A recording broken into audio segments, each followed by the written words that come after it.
চোখেরই জলে লেখা কত যে কবিতা ঝরে পড়ে প্রতিদিনই তোমারই নামে।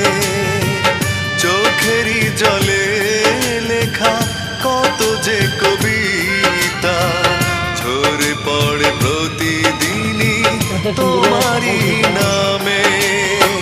যেদিন চোখের জল শুকিয়ে যাবে মনে রেখো সেদিন আমার মরণ হবে।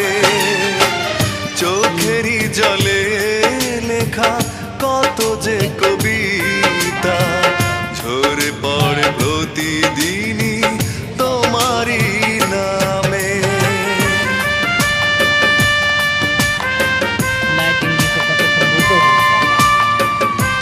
বড় দারুণে কনসার্ট আছে মনে হয়।